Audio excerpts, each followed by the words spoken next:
My dear beloved viewers, don't forget to leave a like, subscribe, and click the bell notifications for more series recaps. Oh, and comment what you'd like to see next. Be seeing you soon, my honeys.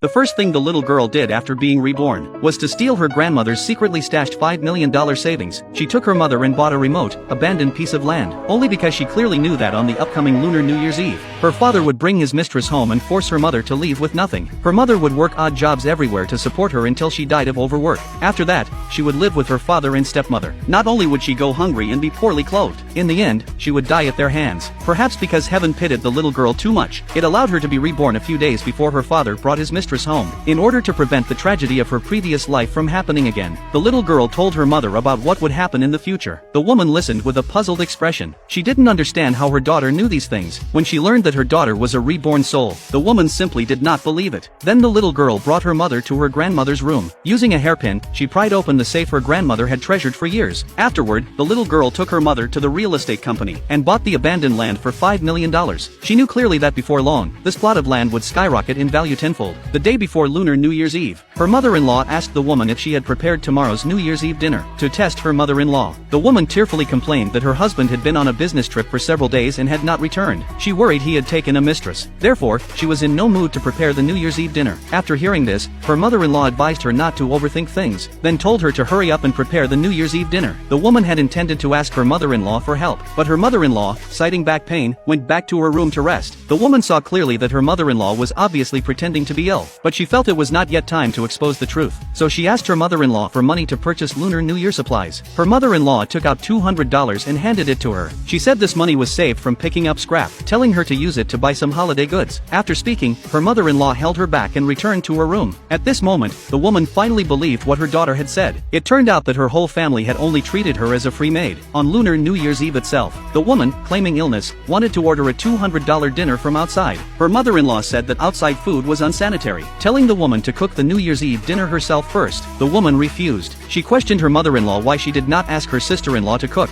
Her mother-in-law explained that her sister-in-law had a good job and a high salary. Moreover, her sister-in-law had given birth to a son with her first child. The woman had been married for many years but had only given birth to one daughter. Every day she only knew how to cook, wash clothes, and clean the house. Hearing this, the woman realized that her mother-in-law had never treated her as family. Her sister-in-law slammed the table and stood up, telling the woman to recognize her place and hurry up to cook. The woman, unhurried, walked over to her sister-in-law. Without saying a word, she flipped the dining table. At that moment, her husband returned with his mistress and illegitimate child. Before the woman could ask what was happening, her husband proposed a divorce. He stated that he had been with his mistress for 6 years. The reason he had not thrown his wife out was because she was still somewhat diligent and could serve as a maid at home. Now that their illegitimate child had grown up, he planned to have his wife and daughter move out and let them live at home. Hearing this, the woman was furious, but nobody in the family stood by her side, simply because she had not borne a son for the family. To secure a future for her daughter, the woman promised that as long as her husband gave her 1/3 of his assets, she would sign the divorce papers and leave with her daughter. Her mother-in-law heard this and immediately refused. She declared that all the family's assets would be left to her grandson. To force the woman to sign voluntarily, her husband used their daughter's custody rights as a threat. The woman could only sign the papers. Afterward, she left the house with her daughter. Seeing the two of them leave, her mother-in-law planned to give her grandson a red envelope as a welcome gift. Her husband and his mistress began to fantasize about a bright future together. Unexpectedly, the next moment, her mother-in-law shouted that her savings were missing. You watched till the end. How sweet. While you're here, leave a like, subscribe, and click the bell notifications for more recaps. Hope to be seeing you babies.